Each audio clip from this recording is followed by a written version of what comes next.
Olá, bem-vindos ao podcast do Canadá para Brasileiros. Eu sou o Guilherme e irei conversar com o meu irmão Caio. Oi, Caio. Oi, Guilherme, tudo bom? Tudo bem. Para quem não sabe, né, nós somos dois irmãos que moramos em Vancouver. O Caio há quase uma década e eu há quase 8 anos. E esse podcast é para comentar sobre a nossa experiência aqui, a nossa vida aqui no Canadá, né, como estudante, como imigrante, né, e também dicas amorosas, né, Caio? Sim, sem dúvida. Caio, então o primeiro recado do dia é: o nosso e-book vai atrasar, né, já vamos deixar aí, a gente recebeu umas perguntas já a respeito do e-book, vai atrasar um pouco, né, Caio, mas é pro bem, a gente está, na verdade, adicionando 2 capítulos no livro, então assim que, né, acho que mais aí, 1-2 semanas, o e-book vai estar pronto. É o carnaval, sabe, né?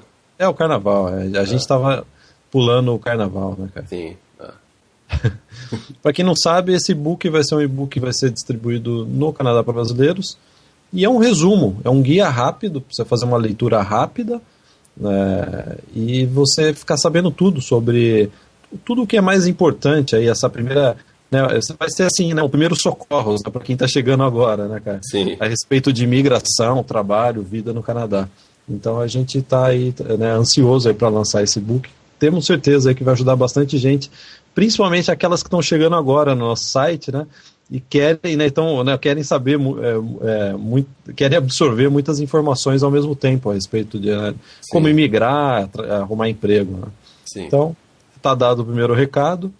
O segundo recado é: o Caio postou no VIP essa semana, na nossa área de assinantes, né, no canadapabrasileiros.com/VIP.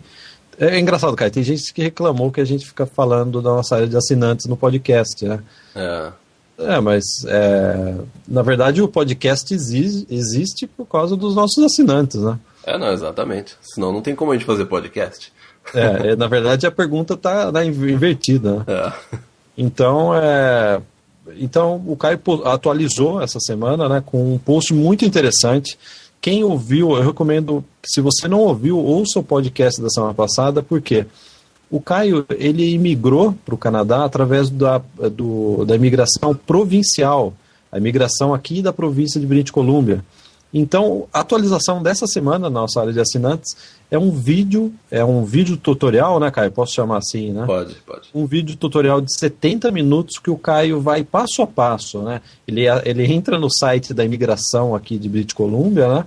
E vai passo a passo mostrando tudo, né, o que ele fez, qual que foi, né, todo o caminho dele para montar o processo e mandar. Então, é isso, Caio. Você gostaria de adicionar aí algum comentário? Não, e também eu fiz uma revisão, né, dos formulários que você vai precisar enviar para a imigração. Eu abri, né, os principais formulários e fiz uma revisão geral deles. E também eu anexei as cartas que eu utilizei para o meu processo de imigração do PNP. Eu anexei lá, então você pode fazer o download das cartas em PDF e ver. São exatamente as cartas que eu utilizei no meu processo. Caio, só para quem está chegando agora, né, entender o que são essas cartas, assim, bem, né, 30 segundos. O processo provincial é baseado na empresa, então a empresa tem que enviar 3 cartas no processo, né?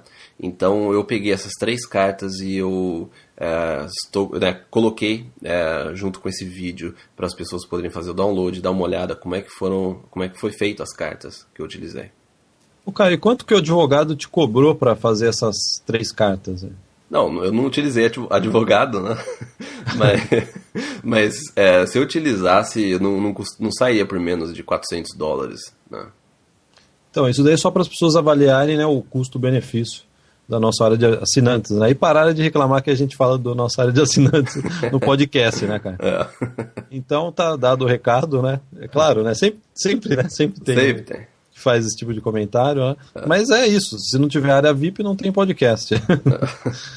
Então vamos, é uma risada meio nervosa essa que eu dei, cara. Eu percebi. Foi uma risada de felicidade. Então, Caio, vamos para o tema principal do nosso podcast, que é os erros que nós cometemos aqui no Canadá. Caio, eu juro que eu fiquei meio reticente, né? Agora que a gente comentou, vamos falar dos erros, né? Porque é difícil falar dos erros, né, cara? Não, é difícil. Mas chegou o momento, né, Guilherme? Tem que falar. Sim. E eu dividi esses erros em 3 áreas, que é o que a gente vai comentar. Os erros como turista, os erros como estudante, né? A gente estudou inglês aqui, fez college, e os erros como imigrante, que depois a gente migrou para cá. Então aí tem aí, desde 97, foi a primeira vez que a gente veio para o Canadá como turista, ou seja, fazem, eu não, né, acho que dá uns 15, 16 anos, né, de experiência aqui no Canadá. Então, Caio, eu gostaria de destacar, né, começando pelo mais fácil, né, a fase de turista, né. O que eu me lembro, eu estava até agora, né, lembrando de quando a gente veio para cá pelas 2 primeiras vezes como turista. Eu acho que vamos colocar como erro, né, que é o tema desse podcast. O erro foi não ter ficado só no eixo mais turístico, né, nas atrações mais conhecidas, e não ter conhecido lugares maravilhosos, né, que eu só fui conhecer depois que eu até imigrei para cá. Né, eu diria que os meus lugares favoritos, né, já fazendo um parênteses um pouco longo, cara, os meus lugares favoritos aqui em British Columbia, né, na província onde está Vancouver, são lugares como Salt Spring Island, que é uma ilha que fica próximo de Vancouver, um lugar maravilhoso, indicado para vir no verão, claro. Né? Sim. Lugar maravilhoso. Aí tem vários, até marquei aqui, Deep Cove, a ilha de Spanish Banks, perto de Kitsilano, né, próximo da é a praia, né, não ilha. É a praia, né, é a praia. E a Bowen Island, que é uma ilha, né, sim. Também próximo aqui de Vancouver. Tem a Lighthouse, que é um farol que fica, né, de frente para o mar em West Vancouver. Tem a praia de Kitsilano, né, que é muito, muito bonito no verão também, acho que é um lugar legal para ir no verão. Ou mesmo passear pela UBC, a Universidade aqui de British Columbia, fica num lugar também magnífico, né? Então, todos esses lugares eu não conheci quando eu era turista, eu só fui conhecer depois, né? Então, se eu fosse dizer, né, que eu cometi algum erro, foi esse erro, né, de ficar só no eixo turístico das cidades. Sim. Daí também a gente, né, resolveu colocar isso nesse podcast, porque tem muita gente que antes de migrar ou fazer uma universidade e tá querendo vir para o Canadá, tem muita gente que vem fazer uma visita, né, visitar as cidades aí para escolher qual que vai querer. Inclusive até no nosso fórum, pelo menos nas últimas semanas aí, teve umas 2 ou 3 perguntas sobre isso. Que a pessoa, antes de migrar, eles estavam vindo para cá para conhecer as cidades, para poder escolher, né, melhor. Então, por isso que essa dica é importante. E daí fica aquela questão, se você fica alguns dias em diversas cidades, tem gente que faz aí 2, 3 dias, 4 dias e viaja por diversas cidades, ou se você fica mais tempo na cidade e conhece menos né, o número de cidades. Eu fico com a segunda opção, pelo simples fato de que quando eu lembro de viagens que eu fiz no passado, assim, eu não consigo lembrar de praticamente nada de cidades que eu fiquei 1, 2 dias. Sim, né? sim. Então, eu acho que para marcar na memória, você tem que ficar no mínimo uma semana. Ok, Caio, agora nós vamos falar dos nossos erros como estudante de intercâmbio aqui no Canadá, né, ou estudante de college, né, que a gente fez os 2. Sim. Eu confesso que eu não terminei o college, mas acho que conta, né? Alguma coisa. Conta. Então, Caio, o primeiro erro, né, meu como estudante foi atrasar minha viagem para esperar o dólar cair, né, vir com mais dinheiro, né?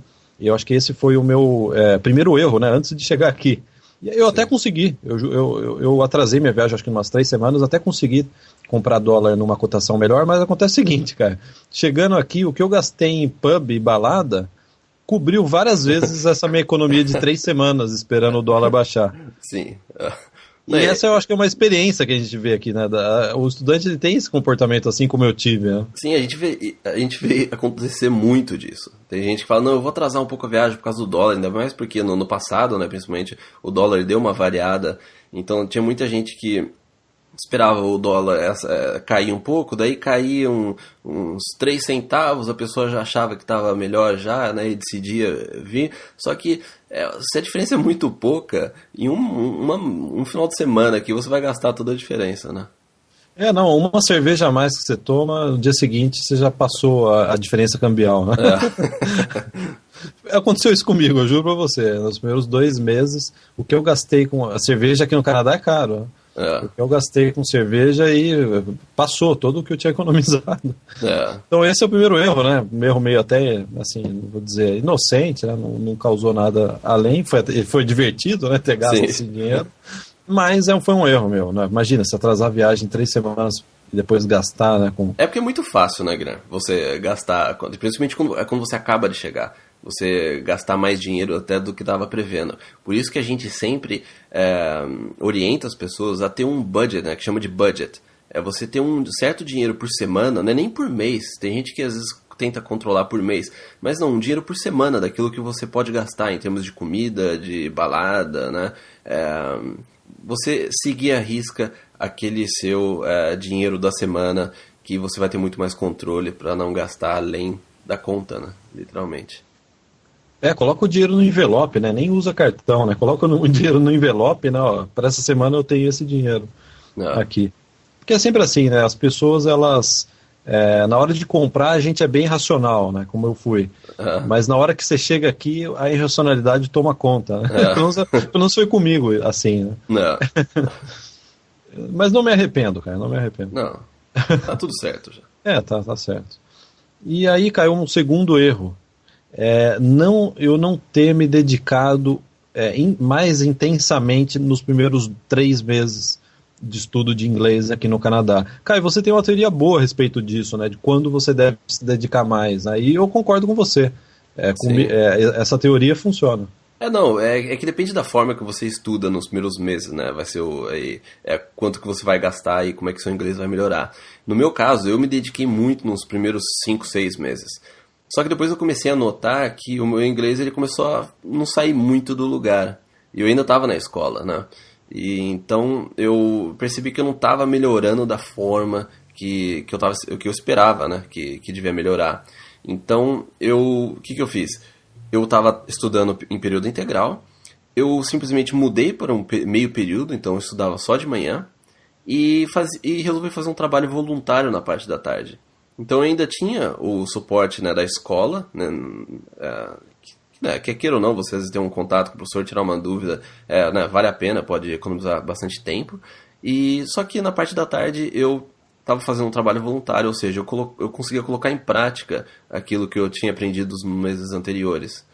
Então é importante, porque a escola chega a um ponto que se você estuda mais de 6, lógico que depende da pessoa, né? Mas se você estuda aí mais de 6 meses, 5, 6 meses, você começa a perceber que você precisa colocar mais em prática e menos aquele, né, aprendizado, né, o didático da aula. Então, porque para você aprender inglês é repetição, você tem que falar a mesma coisa várias vezes para você poder memorizar, né? Então, por isso que é interessante que você, no meu caso, foi bom ter feito um trabalho voluntário, porque eu poderia praticar, repetir várias vezes aquilo que eu tinha aprendido. E agora, se você não se dedicar muito e cometer aqueles erros que eu mencionei no post da semana passada, né? Foi até um post interessante que teve bastante acesso, que é por que os brasileiros não falam português, não aprendem direito o inglês, desculpa, o inglês quando eles vêm para o Canadá. Se você cometer todos aqueles erros, aí não tem como. A escola ela vai te ajudar, mas vai ser num ritmo bem lento. Eu sinto até que você sair do básico e chegar no intermediário não é tão difícil quanto você está no intermediário e quer chegar num nível avançado em inglês. Essa passagem do intermediário para o avançado, pelo menos para mim, foi a mais difícil. Sim, exatamente. O começo, você percebe mais essa evolução no início. A partir que você começa a chegar no intermediário avançado, você já começa a dar essa patinada, que nem eu falei. Você não vê tanta evolução assim, a não ser que você realmente pratique, você tenha atividades extras. Então realmente o início, o que é bom, né? Porque já pensou se você não vê essa evolução no início, aí, né, você perde até o interesse, né? Não, sim, sem dúvida, cara. Então eu sempre imagino, quando você explica isso, eu sempre imagino um gráfico, né? Que no começo a evolução né, os primeiros 3 meses você aprende bastante, e depois esse aprendizado vai gradualmente reduzindo, né, a quantidade de aprendizado, né? Sim. E comigo aconteceu isso. Os primeiros 3 meses foram excelentes, eu desenvolvi muito do inglês que eu tinha no Brasil, né? E depois a curva foi ficando quase virando uma reta, né? Sim, Então, eu acho que né, eu acho que é um aspecto bastante interessante, cara. Agora, um outro aspecto também interessante, mas mais sutil, mas isso não é só um erro, não foi somente um erro meu, acredito que todo mundo, numa determinada, né, intensidade, tem esse erro, é você acreditar à escola a responsabilidade de aprender inglês. Né? Então eu lembro, quando eu vim para cá, eu comprei o curso, paguei caro, né? Comprei intensivo, vou estudar numa escola boa e, portanto, né, o aprendizado do meu inglês está garantido. Né? Sim. Isso, assim, é mais sutil, acontece de uma forma mais até, né, inconsciente, né? Mas aconteceu comigo. Eu tava, né, até antes de gravar o programa, eu estava pensando sobre isso. E eu lembro que assim que eu comecei a estudar inglês na escola de inglês, eu vi que eu só iria realmente chegar no nível avançado, não por causa da escola, mas devido ao meu esforço. Né? E eu lembra, Caio, você já falava inglês quando eu vim para cá.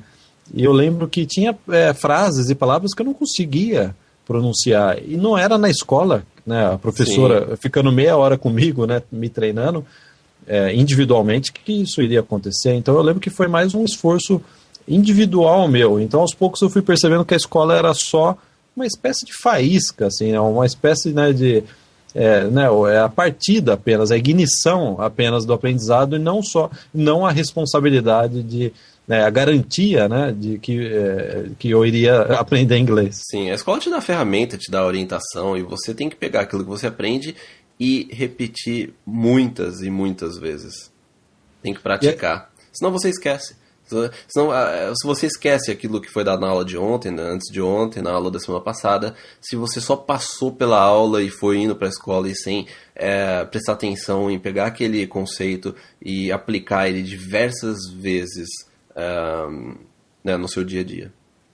Isso, né, analisando até aquilo que a gente tinha comentado já sobre quando você está comprando, antes de vir, você é bastante racional, né, racional com o seu dinheiro, na escolha do curso. Mas quando você vem para cá, às vezes a racionalidade toma conta de você, né? Sim. E eu acho que esse seria o caso, né? O emocional toma conta, né? O emocional toma conta, porque antes de vir, não, eu estou vindo para a melhor escola, né? Demorei 3 meses para escolher qual escola eu iria estudar, e qual é a carga horária que eu iria fazer, né? Sim. E você, né, perde um bom tempo, que é importante, né? Com isso, e chega aqui você começa a perceber que, na verdade, a escola, não, por si só, né, só a escola não vai te garantir o aprendizado de inglês. Você vai ter que se esforçar muito, na verdade. Né? Sim, Então, isso daí eu não sei se eu colocaria como erro, mas vamos colocar como erro. É uma dica, não cometa erro, né?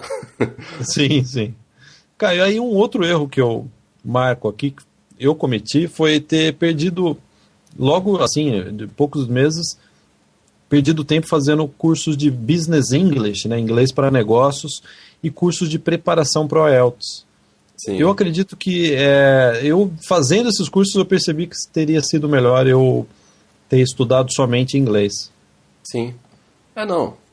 Exatamente, porque eu se não me engano, não lembro onde que a gente já comentou sobre isso, não lembro se foi na área VIP ou não, mas essa questão de fazer o Business English, né, o inglês para negócios ou o IELTS, você começa a fazer esses cursos quando você já tem um inglês avançado, você já tem um domínio bom da língua, aí ele vai fazer mais sentido, mas tem gente que faz inglês normal por 3 meses, aí depois já vai para um Business English ou para um IELTS, aí, né, focando na imigração.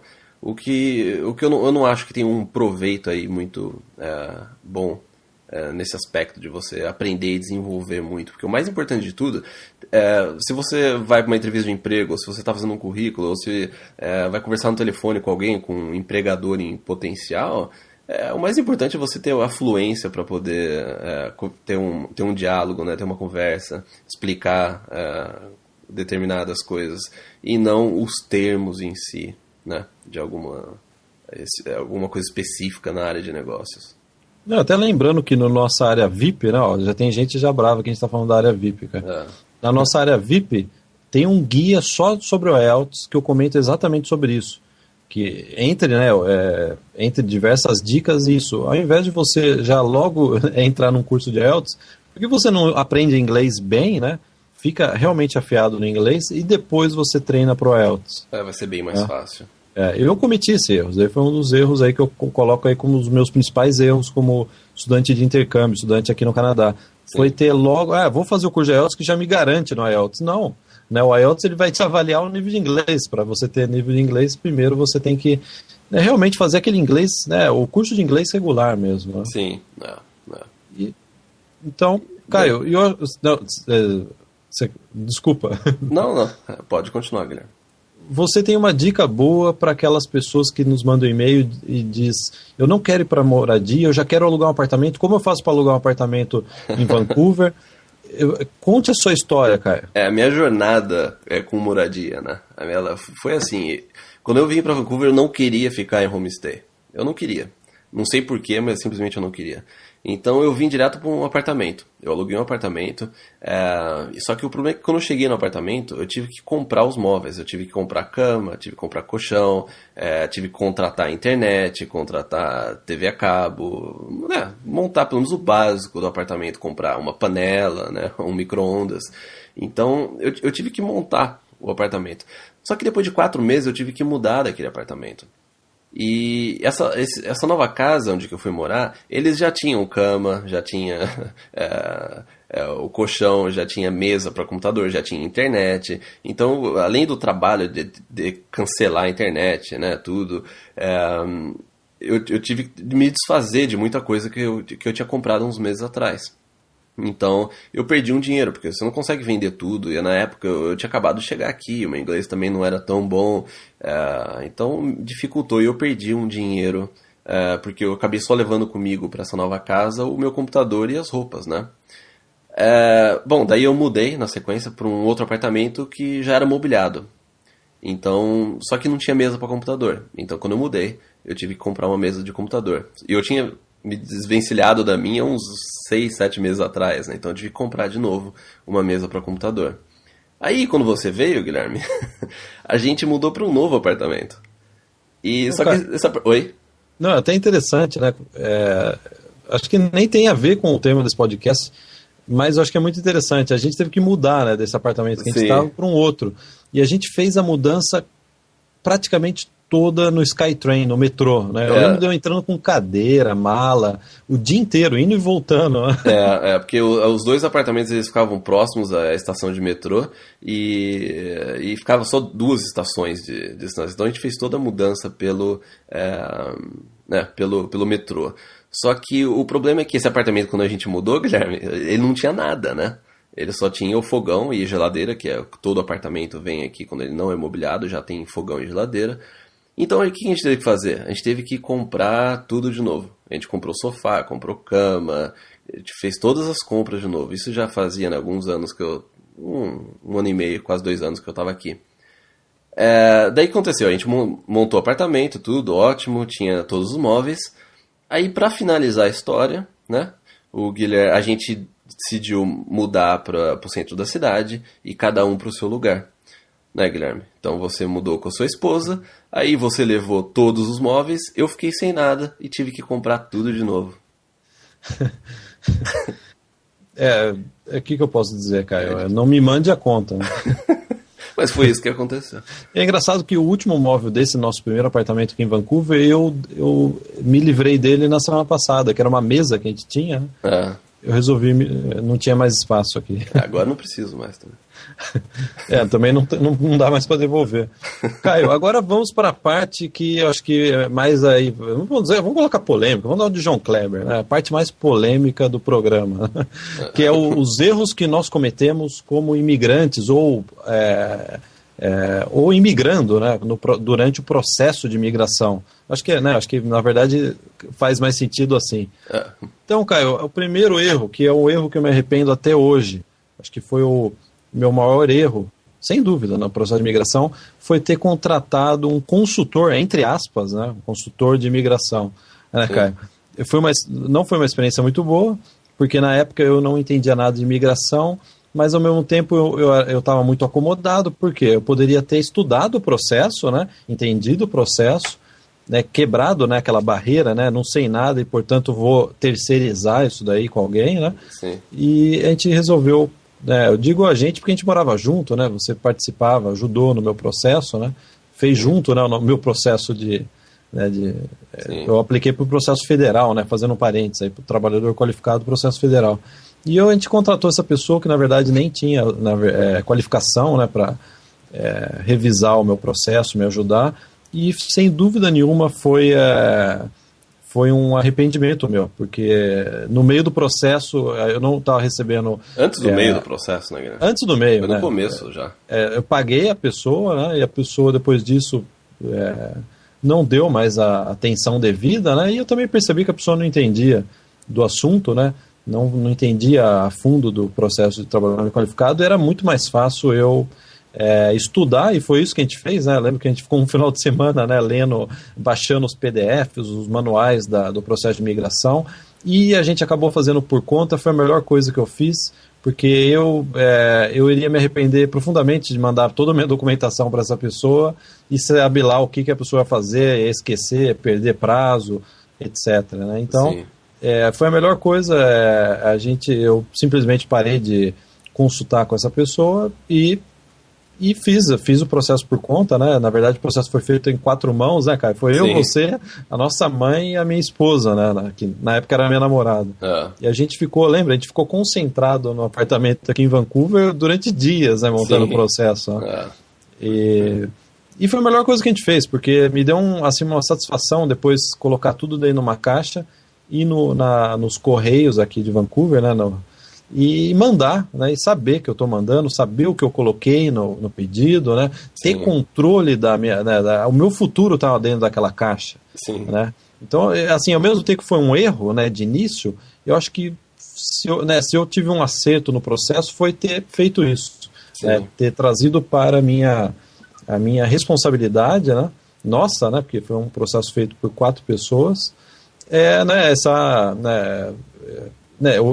ter mandado o pedido de visto. Não sei se você tem alguma lembrança sobre isso. Não, e também, quando eu enviei meu processo, quando eu estava começando a pesquisar sobre o processo, né, no caso meu, que era pela província, né, eu já estava meio que, né, vacinado aí com essa experiência que você teve, então eu fui mais cauteloso, mas ao mesmo tempo eu queria ter o auxílio de alguém. Porque, né, a gente entende, né? Porque você quer ter alguma pessoa que você, né, um profissional na área que possa te ajudar. Então eu queria pelo menos ter uma pessoa que eu pudesse, né, consultar e fazer algumas perguntas. E daí quando eu iniciei, eu lembro que eu mandei um e-mail com as perguntas iniciais, essa pessoa demorou 2 semanas para responder o meu e-mail. Então, a partir daí, quando isso aconteceu, eu falei, não, acabou, vamos fazer a mesma coisa que a gente fez com o processo seu, né, Guilherme? Que foi, vamos fazer por conta própria. Então, na mesma hora, a gente começou a estudar, pesquisar, foi a mesma coisa que a gente fez com o seu processo, a gente fez com o meu, e o bom disso é que a gente estudou todo o processo, tanto o federal como o provincial, e também outras possibilidades para emigrar para o Canadá, porque daí isso abriu a nossa, né, cabeça aí para falar, bom, vamos ter um plano B, um plano C, um plano D. Então isso fez com que a gente pesquisasse também outros processos. Então, e sem dúvida, né, hoje em dia a gente pode compartilhar com todos, né, vocês aí, a gente colocar todas essas orientações e a experiência que a gente tem em relação a esses processos. Aí, Caio, até lembrando, estava até esquecendo de comentar isso, não foi um erro meu, mas vamos colocar como um erro da minha esposa, né? Ela imigrou através de um outro processo, né? O PNP, ela imigrou através do mesmo processo que você, e ela teve uma experiência semelhante à minha. Ela contratou um advogado, o advogado até deu um bom desconto para ela, não ia sair muito caro, acho que eram $2.000, quer dizer, um bom dinheiro, né? Mas para advogado aqui em Vancouver, $2.000 não é nada, né? E o advogado perdeu o prazo, alguma coisa assim, esqueceu de mandar um documento, sei que deu um problema no processo dela, né?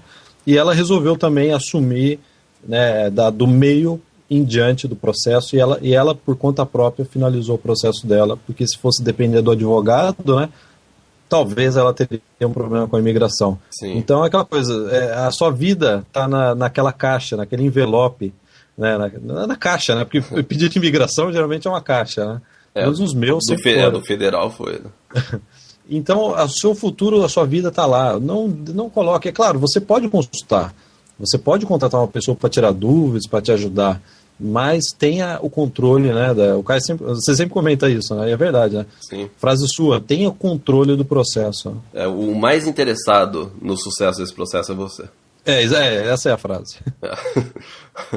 Caio, um outro erro meu, que eu já compartilhei bem, então eu não vou me estender muito, com os ouvintes e assinantes do Canadá para Brasileiros, é que foi com relação ao meu processo também, foi de que eu achava que eu tinha um inglês melhor do que realmente eu tinha.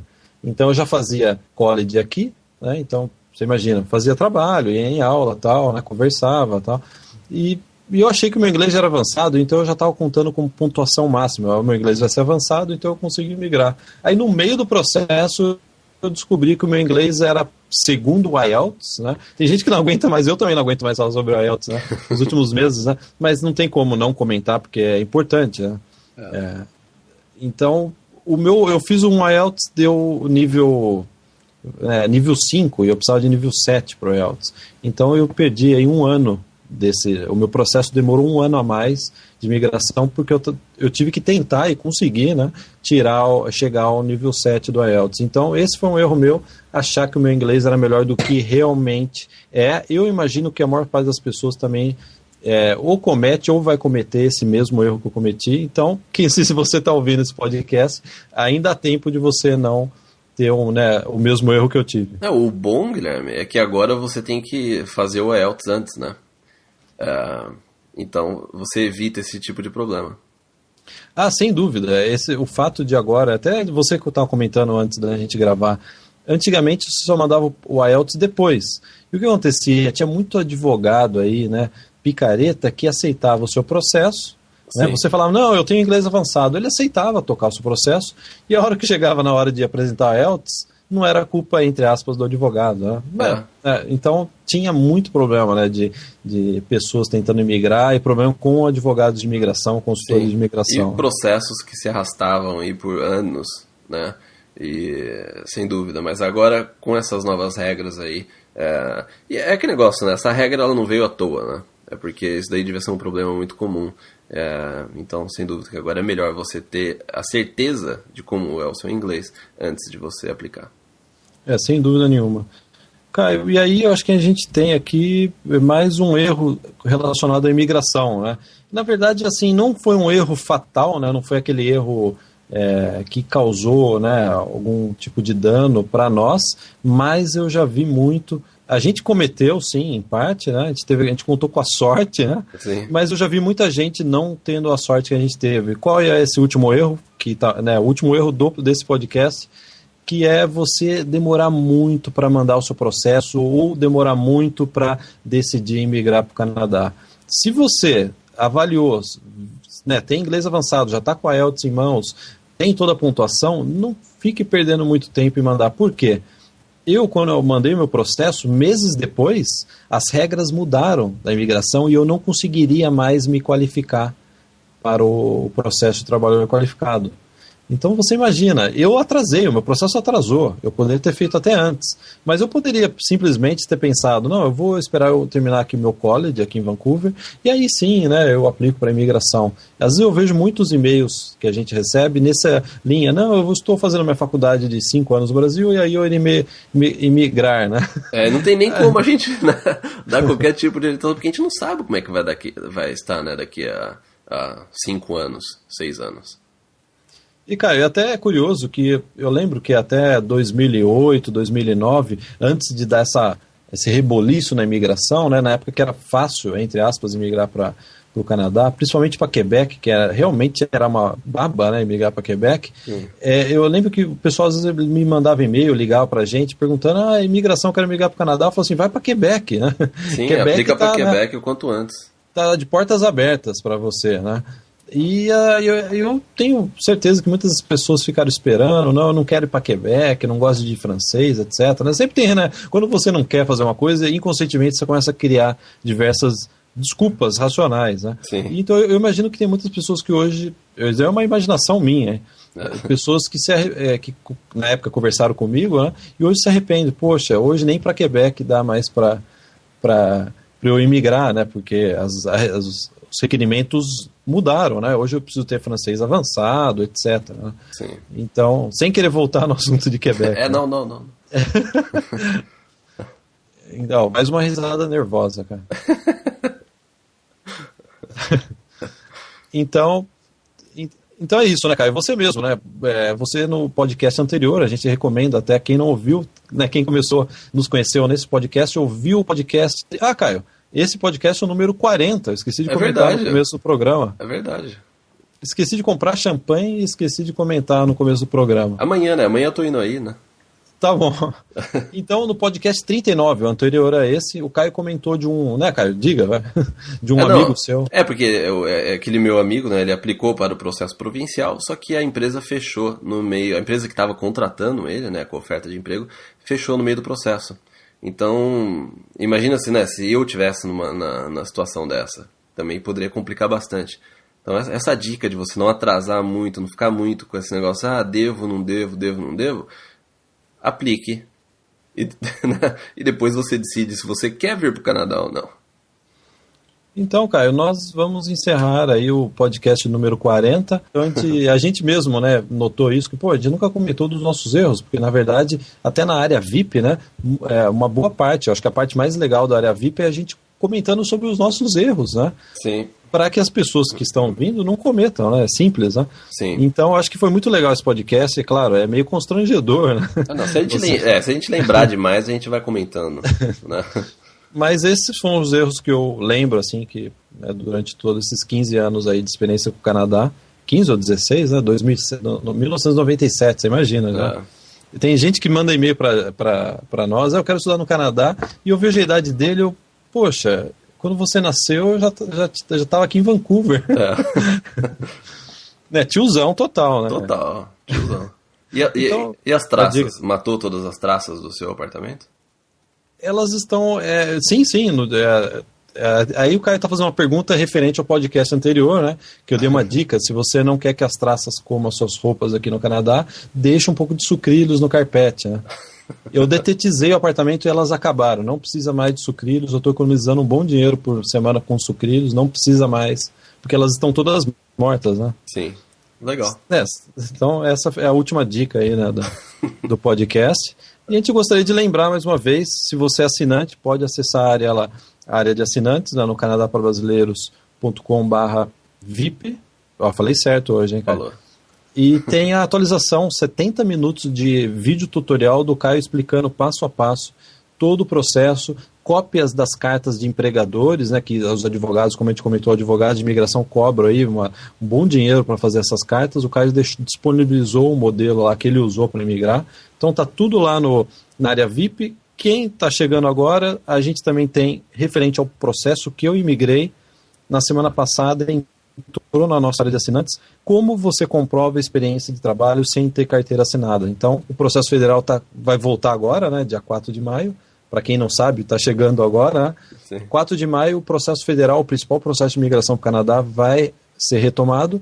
E um dos pontos que eu considero aí que no meu processo deu mais trabalho foi exatamente isso, comprovar minha experiência de trabalho, sendo que eu não tinha carteira assinada. Eu tinha uma empresa aberta, né? Então, é um áudio, né, comentando sobre isso. Então, Caio, se você não tem mais nada para dizer, posso pedir a bola e apitar o final do jogo? Por favor, Guilherme. Então, está encerrada a partida. Então tá, obrigado a todos que ouviram. Até semana que vem. Tchau, tchau. Tchau, tchau.